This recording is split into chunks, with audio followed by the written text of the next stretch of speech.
Okay, I've got 7 o'clock. We'll start with the Pledge of Allegiance. Pledge allegiance to the flag of the United States of America and to the republic for which it stands, one nation, under God, indivisible, with liberty and justice for all.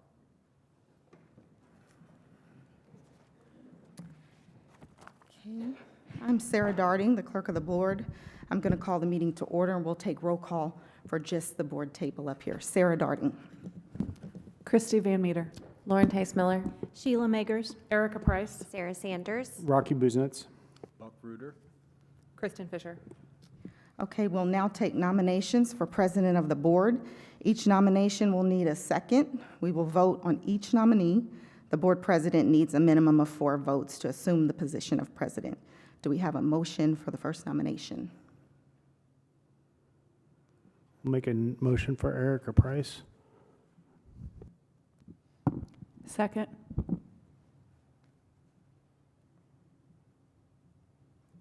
Any other nominations?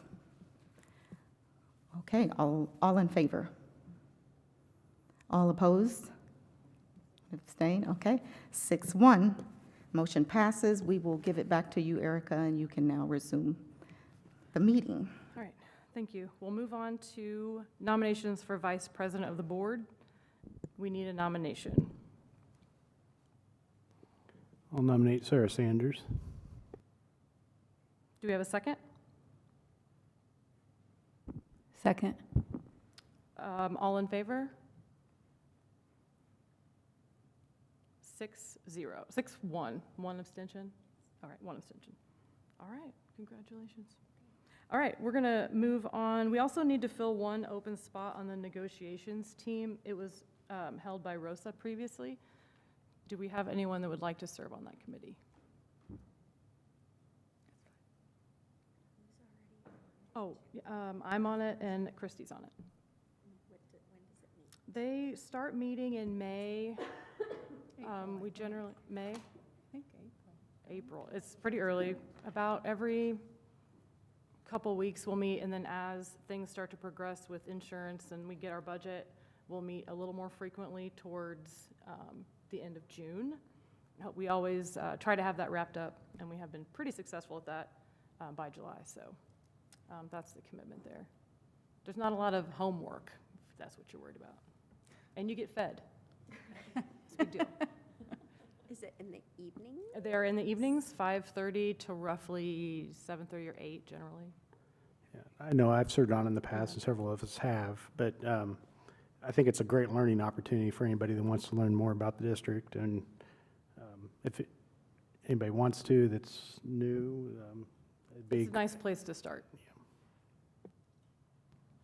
I'm willing to learn, but I don't want to overstep. She's in. Kristen. My pin recording. All right, thank you for that. All right, and then we're going to move on to the approval of the agenda. I need a motion. So moved. Motion by Sarah, second. second by Rocky. All in favor? 7-0. All right, we're going to move on to approval of the minutes for the January 5th, 2026 regular meeting. Need a motion? So moved. Or second. Motion by Sarah, second by Rocky. All in favor? 7-0. Okay, we're going to move on to comments and concerns from patrons. All right, seeing none, we'll move on to business by consent. We need a motion to approve. So moved. Motion by Rocky, second by Erica. All in favor? 7-0. All right.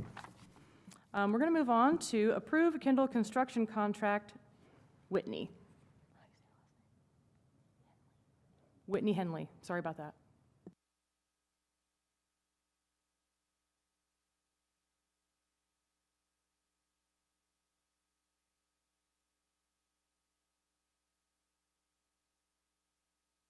For pre-construction, and full construction services. The AIA 133 is the base contract that outlines all financial obligations and limitations.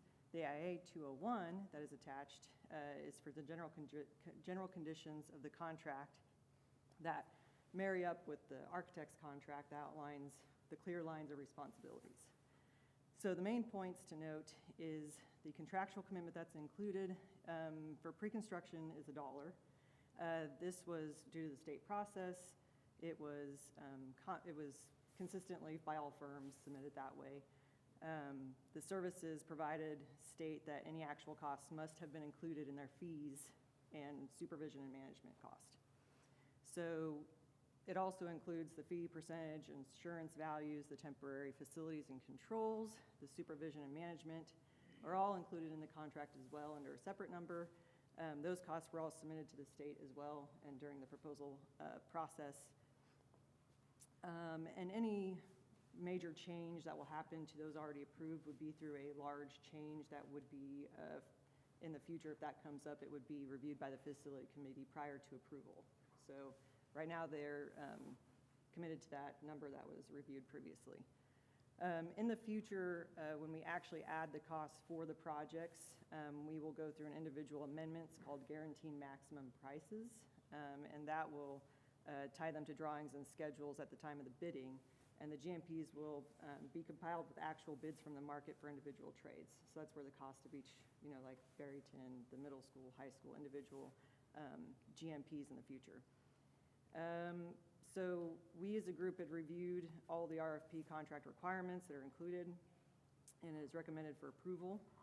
We will also be reviewing and recommending future amendments for approval and negotiate any changes to the master agreement after that. So that is what is included in Kendall's contract that we're reviewing tonight for signature. Are there any questions? Anybody have questions? All right, we need a motion to approve. I'd like to make the motion. Motion by Erica, Second. second by Rocky. All in favor? 7-0. All right, thank you. I guess you can stay up there. Approve HTK service agreement. All right, so HTK does have a master agreement in place since 2023. That's their standard alignment of arrangements with the district and the construction partners. This amendment that we're looking at tonight is being asked to be approved. It's called a service order. The service order outlines the scope and costs associated with the requested design services of the actual bond now. It's also based off the schedules that have been agreed to in our past meetings by the facility committee and all the partners. This covers survey costs, geotechnical reports, all the MEP engineering, structural engineering services, architectural services, furniture layouts, playgrounds, HVAC, all the miscellaneous items that we're asking HTK to perform on this project. The costs are fixed unless there is, again, another substantial change in the future to budget, scope, schedule, and that would also be reviewed with the facility committee prior to approval. Again, these costs are favorable and competitive with what we see in the market, and we do recommend for approval. Does anyone have questions? All right, we need a motion for approval. So moved. Motion by Sarah. Second by Rocky. All in favor? 7-0. All right, we'll move on to approve bond resolution. Clayton Kelly.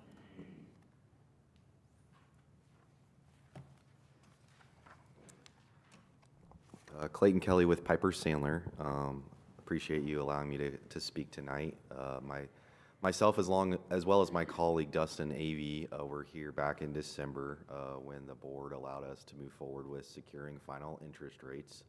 I know there's a couple of new board members this evening, so I think it might just be helpful to briefly review kind of the steps to get to this point and allowing us to secure interest rates this morning for the bond issue. So essentially, after the bond election, what was approved by the board in December was allowing us to move forward with the sale resolution, which gave us the authority to move forward with all the necessary documents to allow us to secure final interest rates on the bond financing.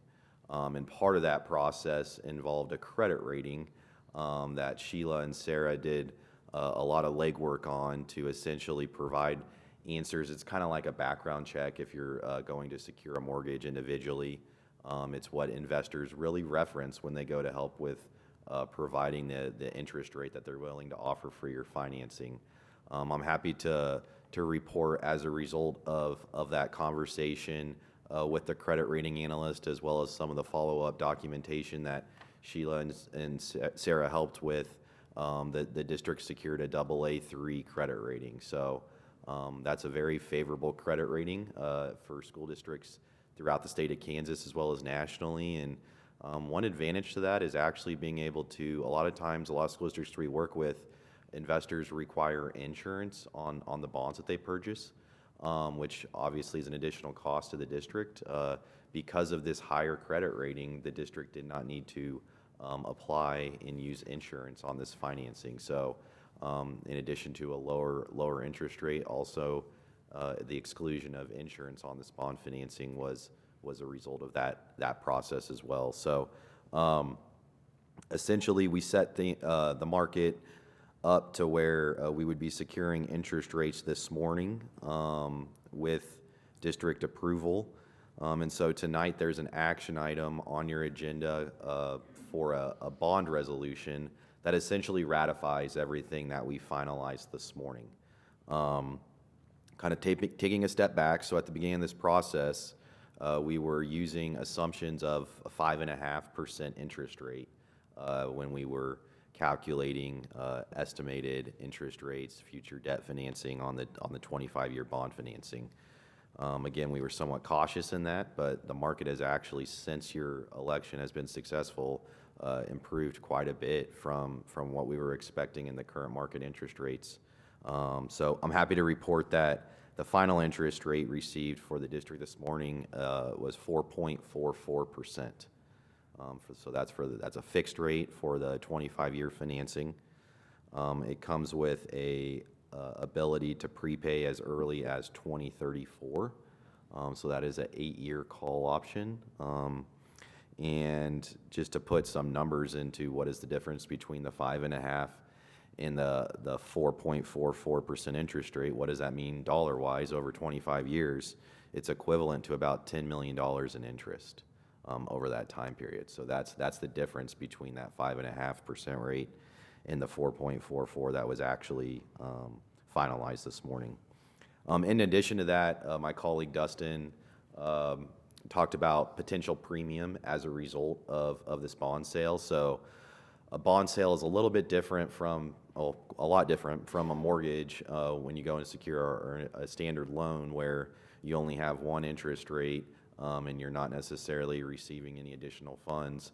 Just based on the market of the bond issue, there is two rates that you receive. One is a coupon and one is a yield. And so when those rates are different, typically when the coupon is a little bit higher than the yield, which is the market that we've been in probably in the last 20 years, that results in additional funds up front that you receive as a district called premium. And I know in the packet that we sent around, when you compare that 4.44% rate that we share at the top of the summary, when you go and you look at the actual structuring in the bond resolution, you'll see that 5% rate. So that's essentially the coupon, and then the lower yield of the 4.44% rate is what is producing the $3.8 million in additional funds of premium that we show up front. So that's not something that we can set. It's simply market dependent. But what it does is it provides the district an additional $3.8 million to use towards scope of bond election projects or mill levy management. So you could, at the end of the day, you could deposit those additional funds into your bond and interest fund to help with mill levy management, which also allows you to potentially pay off bonds earlier than expected. That amount, that $3.8 million, excludes, it does not include the additional investment earnings on top. So we don't know what that additional investment earnings will be. That'll be dependent upon interest rates as those funds sit and are invested over the construction period. So several factors, interest rates, draw schedule, that will affect those additional investment earnings. But we're expecting at least about $2 million of funds on top of the $3.8 million. So all in all, likely around $5.8 to $6 million of additional funding above the $65 million. So with all of this information factored in, this allows the district to deliver on that 1.5 mill levy increase that was communicated to district patrons. Obviously, this is going to be a year-to-year process, just to see how evaluations come in each year. So we will help work with the district leading into budget season each year to see what, may make sense in terms of that management of the bond and interest fund mill levy, but a great start based on today's results. So one other thing to touch on is just in addition to that, we are also having your outstanding bonds, the 2012 bonds, will be fully paid off on March 1, which is also providing $373,000 of savings. So this will be your only bond outstanding once those are paid off on March 1st. Timing of receiving those funds, the $68.8 million for projects, February 19th. So there's still a little bit of time before we actually close on this, and they're available for construction, but February 19th is that date that we have set for closing. So that's a lot of numbers, a lot of information. Really just wanted to communicate a great result for you and your district patrons today, and I'd be happy to take any questions that you have. Any questions?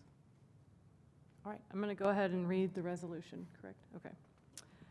A resolution authorizing and directing the issuance, sale, and delivery of general obligation bonds, Series 2026 of United School District Number 450, Shawnee County, Kansas, Shawnee Heights, providing for the levy and collection of an annual tax for the purpose of paying the principal of and interest on said bonds as they become due, making certain covenants and agreements to provide for the payment and security thereof, and authorizing certain other documents and actions connected therewith.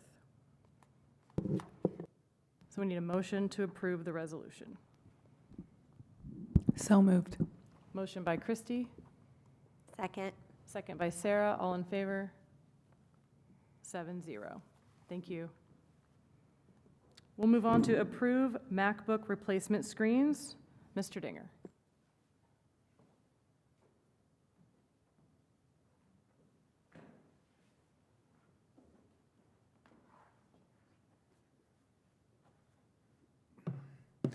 Good evening, everyone. So as many of you know, we're going to be replacing MacBooks over the summer. Ironically, those came in last week. But until then, we have to get through the rest of this school year. About a year ago, we started replacing our own MacBook screens. Due to cost, it's a little more cost-effective for us to replace the screens. So we started sourcing those through as many vendors as we could. Most of them have been done through Amazon. One, because we can get a good deal through them. Two, we can get the quantity that we need.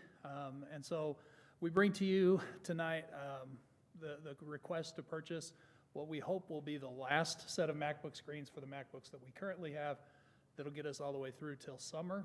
It should be about 125 to get us through. So we reached out to Amazon to do a quote through them, and we had no one return a response. I reached out to some of the individuals, vendors that we've used within Amazon before, and the only one that could provide us the quantity was the one that we have selected here today. We also reached out to Synetic. They're out of Kansas City. We've worked with them in the past. Their cost is still $400 per screen for them to replace those screens. Since we're not an Apple certified district yet, we can't buy direct from Apple, so we have to go through someone else to buy those screens, and that's the cost for them. So we bring to you tonight the ask to allow us to purchase these hopefully last screens we'll need for these new last MacBooks. Do we have any questions that I can answer for you? All right, we need a motion to approve. Oh, question? Sure. Yeah, so these screens are for the new ones for next year? These are for the old ones that we currently are using right now Okay, to get us through the end of the year. So we have people that break screens, they bring them to us, we'll replace them. These are those screens that we're asking to buy. and what are we doing with those The- MacBooks next year? The old MacBooks? Yes, We're working with 4 vendors right now. They're buying to figure out who's going to pay us the most money to get those MacBooks from us at this point. okay, So we'll be selling those back to a vendor. So the best working condition that we can send them to them in, the more money we get out of them. So, yeah, hopefully in the next couple of weeks, well, either first or second week, or second board meeting in February, we hope to bring you with vendor we're planning on going, and then cost-wise, what that looks like for the district. All right, thank you. Any other questions? Just clarifying, we're going with the Amazon partner one? Yes. That's the recommendation? Okay, Yes. thank you. All right, motion to approve? So moved. Oh, Another question? sorry. Sure. Question. Remind me again, do parents pay any of this cost if their child breaks the They do. screen? So if a child breaks a screen, they pay a percentage. If it's a first break, it's 25% of the cost to replace it, so it'd be 25% of, and it's locked at 200. The cost for screens has gone up since the school year started, so they would pay 25% of 200. If it's a second, then it's 50, and then third is 75, and then after that, they would be responsible if they have more than 4 in a year. Austin, you said in a year, so does that Correct. that resets annually for the students? does. Okay, thank you. Yep. Any other questions? All right, motion to approve? So moved. Motion by Sarah, Second. second by Buck. All in favor? 7-0. Good job on your first second. All right, you get to stay at the podium. Approve Power School maintenance and support annual renewal. So there's several items that we have in the Power School agreement. Power School is a large entity for the district. So I'm bringing to you guys tonight the maintenance and support, our document delivery, which is primarily used throughout the year, that we can send documents directly out of Power School to families.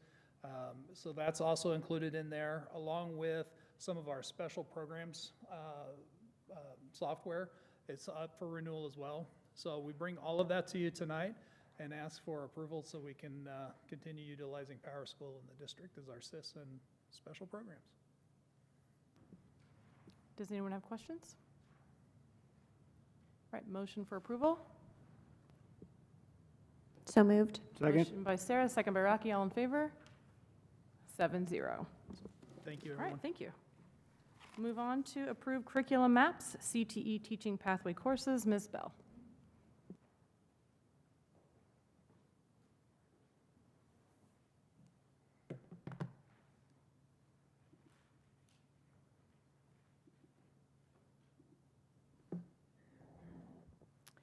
Good evening. Today we're going to look at our teaching pathway through our career and technical ed clusters. One of them is for teaching, and I'm excited about this because we're all educators or value education, and so this one just has a special place in my heart. And so with that, we'll get started. At the high school, we have 2 primary teachers that really run this whole pathway, and that is Tiffany Underwood and Charlie Applehand. So if you would stand, Charlie. These 2 people have worked really hard on the curriculum maps, and Charlie has supervised our internship, which is the keystone step of that, the capstone for that program, so that the kids can actually go out into our elementaries. And he works really hard with our elementary principals and classroom teachers to find teachers that will take those kids in and give them the experiences that then help solidify their decisions to be educators. And so thank you, Charlie, for all the work that you did, and Tiffany as well. And then also they're guided by Shannon as always, and so they're here to answer any questions you might have. As I mentioned, there are other classes in this pathway, but they live within other classes. So family studies, for example, is in our FACS program, and so you've seen some of those maps before, but the 2 classes that are unique to this pathway are the teaching as a career and the teaching internship. So those are the 2 maps that I'm bringing before you. And because we have new board members on, I just would take a minute just to explain. I'm giving the high-level summary of the actual curriculum maps that you have on the board docs, and then the actual curriculum maps are the ones that gets posted on our websites for our families to see and future teachers to see. And so just know that this is just the synopsis of that. We'll start with the teaching as career as a career coursework. They have units that include exploring the teaching as a profession, foundations of education, and individual learners. Then they move on into instructional strategies and talking about hands-on teaching. They then cover units about assessment and evaluation. They talk about professional skills and career preparation, and then they wrap up their experience with the power of relationships. So they spend a whole semester going through all of those topics.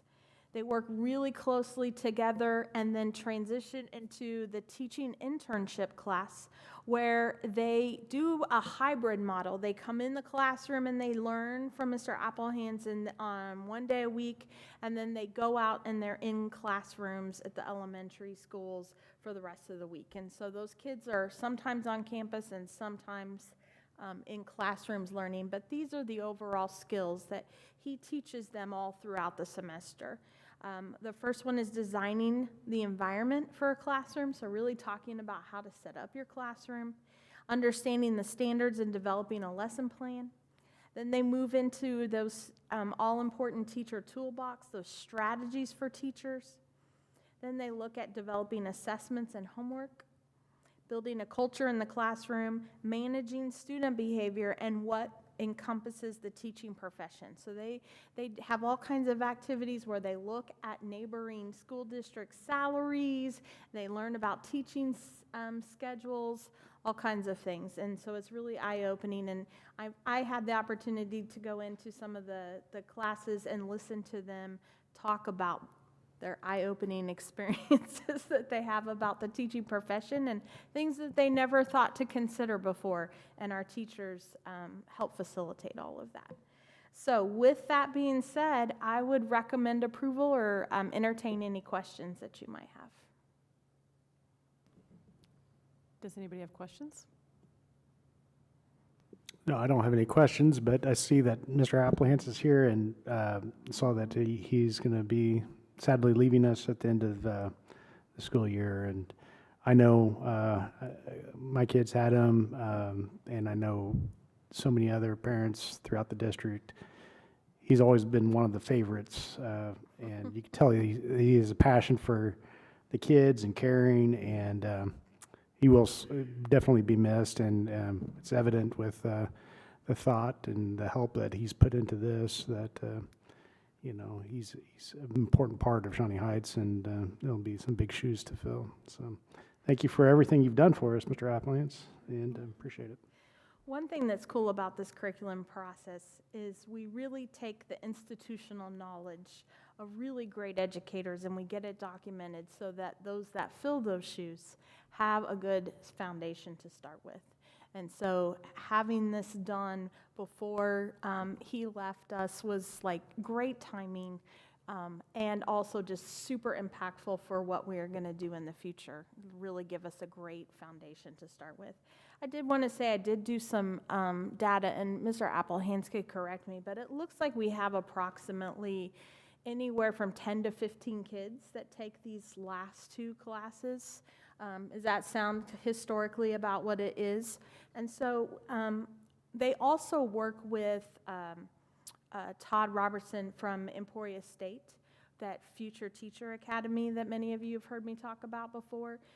They come in and meet with the kids as well. And so we've got lots of connections and networking opportunities for the kids, and it's really been helpful, I think, for many of them. All right, thank you. Any other questions or comments? All right, we need a motion to approve. So moved. Motion by Christie, Second. second by Buck. All in favor? 7-0. Thank you. Thank Next you. time I'll have an updated count for you. That's exciting. So much work that goes into that. We greatly appreciate it. We'll move on to discussion items. Superintendent's report. Okay, just an official welcome to our new board members. We've been looking forward to this, so we're glad to actually have you here, and glad you got to jump in on the strategic planning. I didn't have this down, but since we were just talking about internships, I might mention it. This morning was the Intergovernmental Cooperative Council meeting, and that's a variety of people from across the county, and it has other school districts, but we had the mayor and different representatives from all of Shawnee County, and we had a great discussion this morning about internships and how to connect our kids in our schools with businesses in the workforce that are looking for kids. And some of them even said, we want kids, we're excited to get them, but once we get them, we just need to figure out where they can go and how we get them there. And so it was a great discussion, kind of ties in with what we were talking about. And so whether kids find something, get a chance to explore a career they might do for a lifetime or for a long time, or sometimes they get into it and go, you know, I thought I might like this and I can definitely eliminate it. So it was just a great discussion this morning, and I always forget to report back on that committee, but it was a really relevant one to us, so I'll be curious to see where that conversation goes. The only other thing I wanted to mention, facility committee. I know I keep giving updates from the facility committee, and maybe some of the facility committee members want to add on when it's your turn, but we're just continually meeting, lots of work and planning. Really, the planning is going on right now. Starting at the next meeting in February, so the first meeting of every month, Tucker will be here to give an update, and that will be a long relationship. So you can plan on seeing Tucker at the first meeting for probably at least the next 3 years until we're done with everything. So you'll get to hear directly from him on some updates moving forward. And then we have had a few questions about the schedule for the bond projects. We have a pretty good idea at this point, but we're still trying to finalize some things, especially for this summer, try and make sure they're doable. And as soon as we have that finalized, we will share that out and get that posted. We just don't want to post it until we know it's pretty accurate. And we know there will be some shifts over time, but we're trying to get it finalized, and we will get that shared out. So I am happy to answer any questions. All right, thank you. We'll move on to questions, comments from Board of Education members. I do have one thing to share. I was asked to mention some meetings and things that we attend on as leadership. So since the last board meeting, I've been on the KBS board, had an orientation and attended their first meeting. Superintendent's Council meeting was on the 9th. We attended that. I guess Rosa and I attended that. And then we always set our pre-board meetings are always, if we don't have a meeting, leadership meets the next Wednesday, the Wednesday before the next meeting. So we meet every week to set, or every other week to set the board agenda. So we had that meeting. And we also met as the facility committee. And then we met yesterday for some updates. And then also we had the work session tonight and then board meeting tonight. So that's just a little bit about what's been going on in the leadership position on the board. So does anybody else have anything to add? It's been a fun ride so far. It's been busy. Okay, so we're going to move on to executive session. I move that we go into executive session to discuss an individual employee's performance pursuant to the exception for non-elected personnel under COMA. We'll return to regular session at 7:45. Need a second. Motion by Erica, second by Sarah. All in favor? 7-0.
All right, I move that we go into executive session to discuss an individual employee's performance pursuant to the exception for non-elected personnel under coma. We will return to regular session at 7:56. I need a second. Second. Motion by Erica, second by Buck, all in favor? 4-0.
All right. We need a motion to adjourn. Motion by Christie, second by Rocky. All in favor? 7-0. Thanks, everybody.